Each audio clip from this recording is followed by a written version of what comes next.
A park that should have been a symbol of peace and harmony turned into a stage for horrors. Behind a gentle smile, a ruthless predator hid. And the women who crossed his path never imagined that this would be the last walk of their lives. It was the late 1990s in São Paulo, when a trail of disappearances began to intrigue the city. Young, dreamy women were lured by promises of photo shoots in the state park, now known as Ibirapura Park. They never returned. Desperate families searched for answers, while the park, which was a refuge for many, hid macabre secrets. Each disappearance left an irreparable pain, but the connection between the cases took a long time to be made. At first, the police faced a puzzle. The bodies found provided dark clues, but nothing concrete about the person responsible. Meanwhile, fear spread. The park, once so frequented, began to be avoided, and the city whispered about the monster that hunted among the trees. But the predator had a signature. He not only took lives, but also left psychological clues that would soon give him away. How did the police manage to unmask him? And what mistake did he make that led to his capture? Brace yourself, because we are only beginning to unmask the horrors he tried to hide. As the park maniac continued to be on the loose, each new victim brought a new fragment of horror. But it was his overconfidence that led him to make fatal mistakes, putting the police on his trail. It was the beginning of his downfall. As the disappearances increased, investigators began to notice a pattern. All of the victims were young women, lured by the promise of opportunity. A key witness revealed that the killer used a charismatic approach, presenting himself as a professional photographer looking for models. The description provided by the witness was a turning point. A thin, plain-looking man with a disturbing gaze.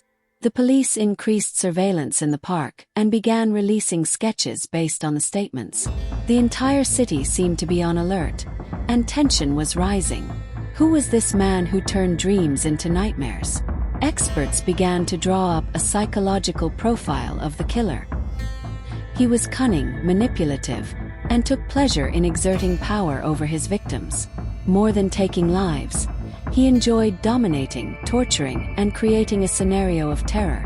It was clear that the predator was not just acting on impulse. He had a method, a strategy, which had so far been effective in misleading the authorities.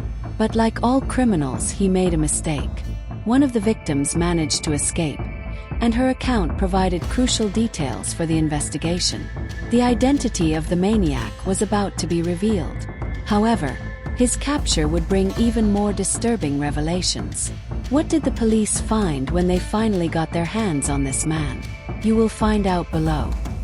When the park maniac was captured, what came to light was even more terrifying than the crimes themselves. He was not just a murderer.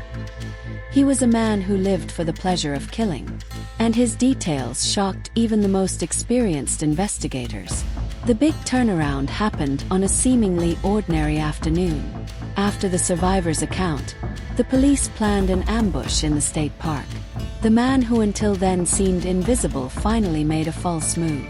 Francisco de Assis Pereira, the name behind the nickname Park Maniac, was arrested. He was a 31-year-old motorcycle courier, with an ordinary appearance, able to blend in easily with the crowd. When he was taken to the police station, he did not resist. On the contrary, he seemed calm, even indifferent. What shocked the police was the coldness with which he confessed to the crimes. His words conveyed no remorse, but rather a strange pride in what he had done. During the interrogations, Francisco described in detail how he lured his victims. He took advantage of the women's naivety and trust, offering them false opportunities. Once he had gained their trust, he would take them to secluded parts of the park, where he would reveal his true nature. His confessions included a dark portrait of psychological manipulation and brutal violence.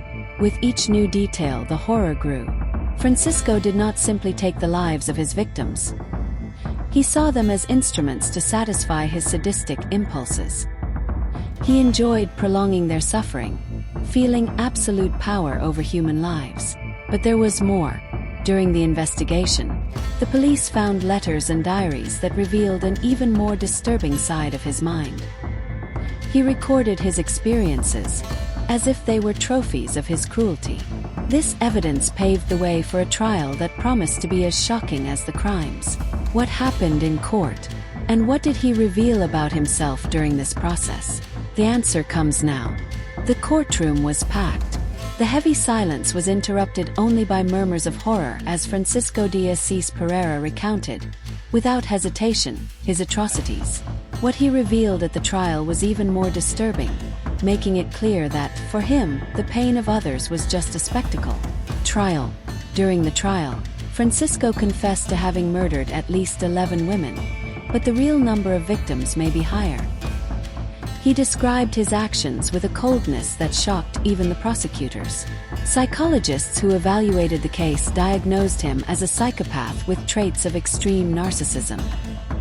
He showed no remorse. On the contrary, he seemed pleased with the attention he was receiving. The victims' families faced their tormentor face to face, reliving their pain as they heard the details of the crimes. The courtroom became a stage for intense emotions: anger, sadness, despair. The defense tried to argue insanity, but it was clear that Francisco knew exactly what he was doing. The conviction. In the end, the maniac of the park was sentenced to more than 100 years in prison. But for many, the sentence brought little comfort. The lives lost could not be recovered, and the emotional scars would remain forever. He was sent to a maximum security penitentiary, where, ironically, he faced the contempt of other inmates, who also saw him as a monster. The dark legacy. The crimes of the maniac of the park left profound lessons. They revealed flaws in public safety and reinforced the importance of being careful with promises and strangers. But they also left a warning about human fragility in the face of predators disguised as ordinary people. And the man behind these crimes. He remains in prison to this day, living in oblivion, while his families struggle to rebuild their lives. The name Park Maniac has been etched as one of the darkest chapters in Brazilian criminal history. When the park began receiving visitors again, the trees still whispered stories of pain. Because the greatest horror of the Park Maniac was not only what he did, but how he showed that evil can be closer than we imagine.